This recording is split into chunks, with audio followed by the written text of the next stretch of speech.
So today we're going to talk about what I call non-negotiables or hard lines or red lines, or you might want to just say, this is just what I do now. This is how I eat now. You could kind of call it that.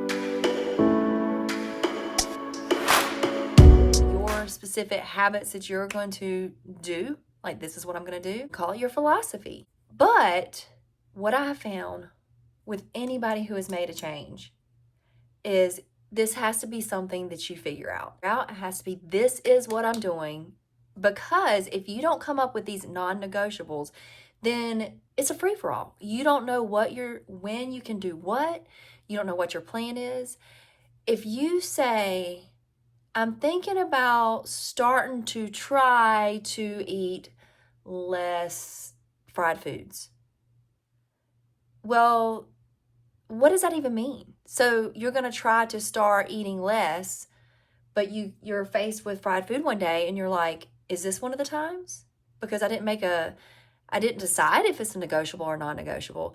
You have to come up with something very specific that you're going to do, or you're not going to know whether to do it or not.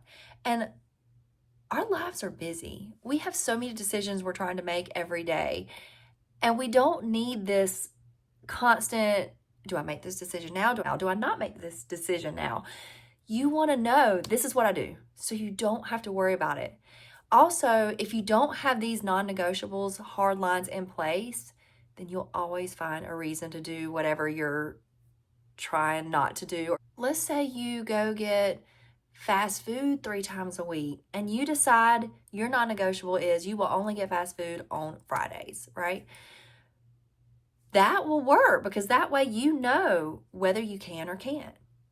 If you don't have that, then, and you just say, I'm going to try to eat less fried food. Well, Monday it's raining outside and it makes you feel all blah. Oh, this is just such a rainy day. I just feel like grabbing fast food. Oh, Tuesday, I'm so stressed. Let me just grab some fast food today.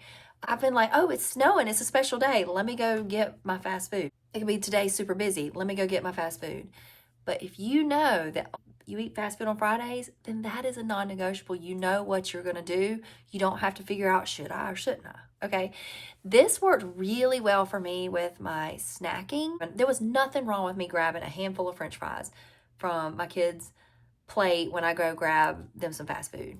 There's nothing wrong with when there's some treats in the break room for me to grab one.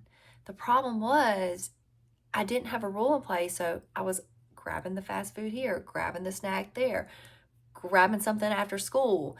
I had no rhyme or reason, so it was too much. So when I made my non-negotiable that I do not eat snacks unless they're fruits and vegetables. Like I don't eat non-meal bites. I only eat meals, nice big meals. So that's why it's important to have non-negotiables. Now, your non-negotiables, you want them to start out small. You want it to be something that you feel like something that you can do, so you feel like, oh, I accomplished something. So super, super small, but you want it to be small, but something a little bit different. So what I mean by that is I had one client, and this was such great self-awareness. She made one of her non-negotiables, I won't eat fried food. And then the next week she noticed she never ate fried food anyway. So it was too small. It was so small, it was something she didn't even do, right? So it's not going to help. It has to be small, but something that's going to be a change. I'll give you an example with my snacking. So with my snacking, I didn't start out with, I'm not going to snack at all. I started out, there was this one time of day. It was when my kids came home from school and they have soccer and they have dance, and it's like bam, right away, like starting at 4:30. And they need something because both of them don't get home a lot of times till like 8 o'clock at night. So they need something. So I would literally just throw something in the microwave, whether it's like cheese sticks, or my son loves taquitos, or just dino nuggets. I don't know. Like, and I would give them a fruit or something with it too. But they would have like a little mini dinner right before they went to their practices. I was intermittent fasting, so I wasn't eating dinner. I wouldn't eat at past 4:30. So in my head, there was nothing wrong with like grabbing a couple of their things. I'm not eating dinner. I'm just grabbing a couple of things off their plate. Well, when my pants started fitting tighter and tighter, and we talked about that first episode where I was eating super healthy. I was intermittent fasting. I was filling half my plate with veggies. I wasn't ordering fast food or ordering fried food at all. I didn't keep sweets or snacky foods in the house. Sweets or like junk food, like chips type stuff, I didn't keep those in the house. But this afternoon time, I would eat a couple bites, not on a plate. I would eat a couple bites thinking, oh, I have plenty of calories left to do that, right? Like, but I didn't.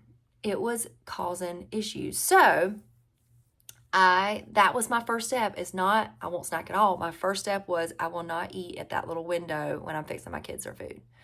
The second thing I did was I'm not going to snack on my kids' food. That was the next one. So after I kind of got that down, I did not snacking on my kids' food. Not snacking on my kids' food. And then after I got that down, sorry, my Southern comes out sometimes. I was like, you know what? I'm eating these nice big meals. I don't need to have snacks. So I stopped having snacks except for fruits and vegetables.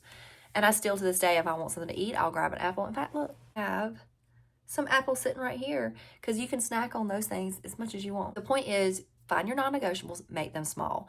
The other thing I want to mention is I have clients who worry, like, but what if I fail? Like, what if I make this non-negotiable and then I can't do it? And so it paralyzes them. They don't want to make the non-negotiable because what if they fail?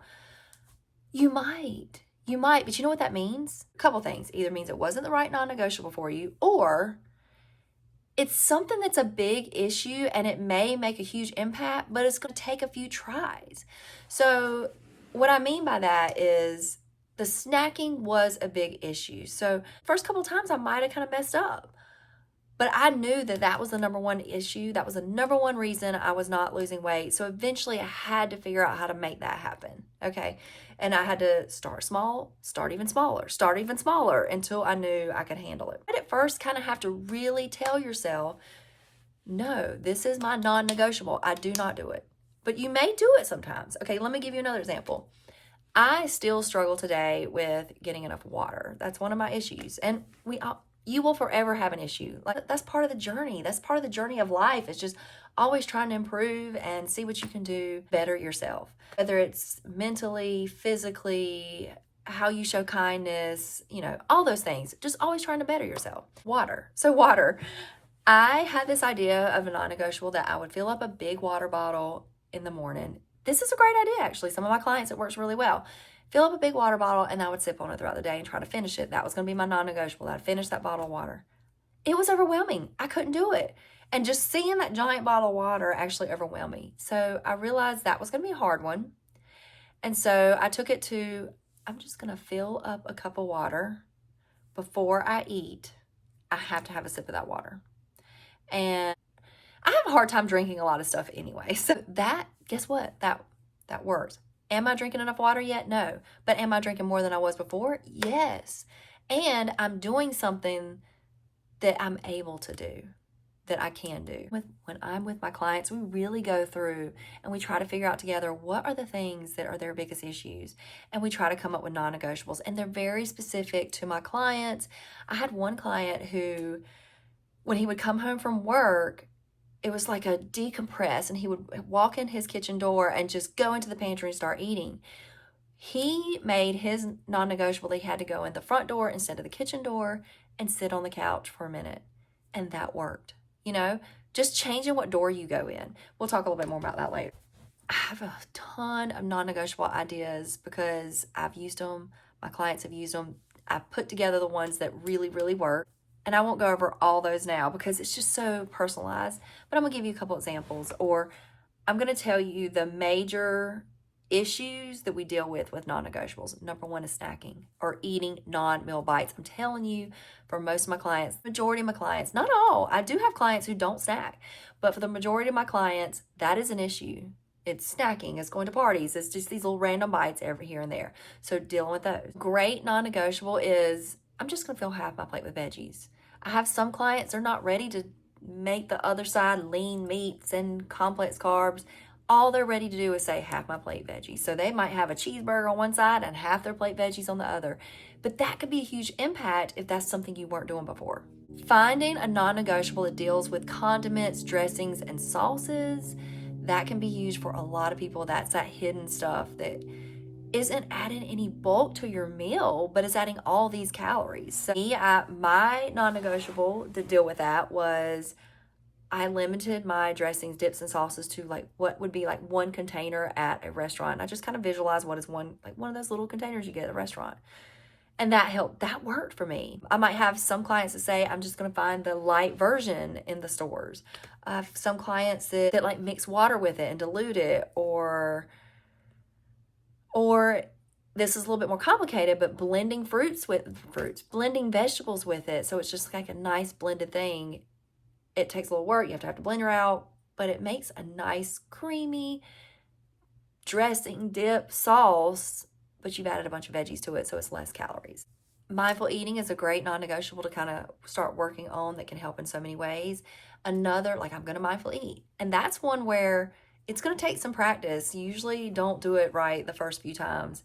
And you'll forget sometimes and then in the middle of eating, you're like, oh yeah, I need to slow down. And that's fine. It's like mindful breathing. You'll notice if you start trying to do mindful breathing exercises, your mind will wander and you're not focusing on breathing.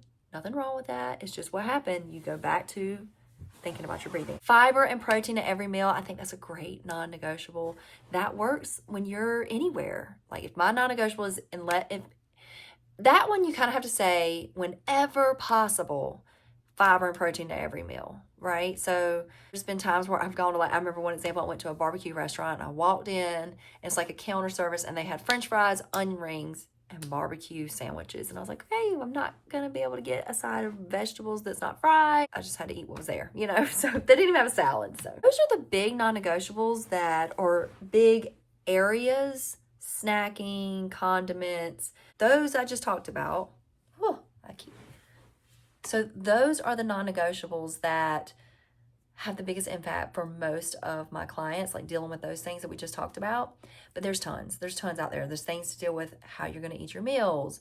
Another one that I really like, a non-negotiable could be, I'm going to ask myself these specific questions every time I eat. Maybe your questions could be, do I have a protein? Do I have a fiber? Maybe your question could be, is there a way to limit the fat and the calories in this meal? Do I have a vegetable? Maybe that's your question. So some of your non-negotiables could be, I'm just going to ask these questions before I eat my meal and come up with what your questions are going to be. You need to come up with something specific and decide to really come up with it. You might mess up. Don't be afraid of failure, because if you don't make that choice, you'll never do it, right? If you say, well, what if I fail? So I can't tell myself this is what I'm going to do because I might fail. But then you won't do it, right? So you've got to kind of start practicing. This is your priority. This is what you're going to do. This is my non-negotiable. Otherwise, you're all over the place. You never know what you're going to do when you're going to do it. While we're talking about non-negotiables, I'm going to really talk about snacking. Because number one, that's a big one for a lot of people. Number two, that was a big one for me, and it kind of helps you see how non-negotiables work. So we're going to dive into the non-meal bites right now. With snacking, how I dealt with it. I talked about a couple of things. I dealt with it by deciding first, no snacking at that afternoon time. Then it was no snacking on my kids' food. And then it was like no snacking except for fruits and vegetables. And that is where I want to land. That's where I am. That's where I want to keep going for my life, But there's some more to it. So one of the reasons we want to snack is because we feel deprived. We're hungry, or we're emotionally hungry for food, because food's our joy. But if you start eating a big breakfast full of protein and fiber, then you will notice you don't crave those snacks as much. You may crave them at first some, but you will not crave them as much. So eating a big breakfast, eating big meals, those meals that we talked about that are high in fiber, high in protein, high in volume, low in calories. And so you're eating these nice big meals that, when I finish eating my meals, I feel like, wow. It feels almost like Thanksgiving, but not miserable.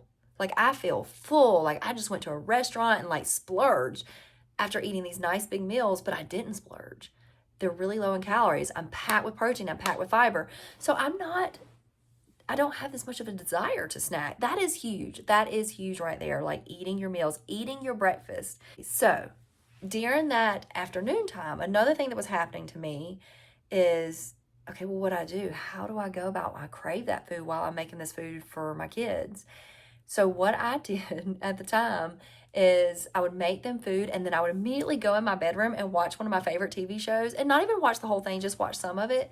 So my mind was completely distracted while they were eating, and I was doing something else I liked. Something I liked besides snacking, like watching SVU or something like that. That was something I really liked watching.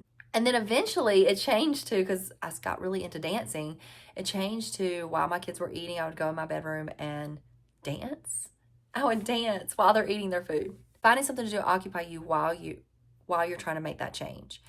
Now I can stand there right in front of them while they're eating and I don't even think about it. It is crazy that you can eventually break that habit. But for a while you may have to distract yourself to get past that. With it, we'll talk a little bit about that, about how I dealt with my cravings for snacking and how I broke that habit when we go into the section where it's how do you get your diet, your lifestyle on autopilot.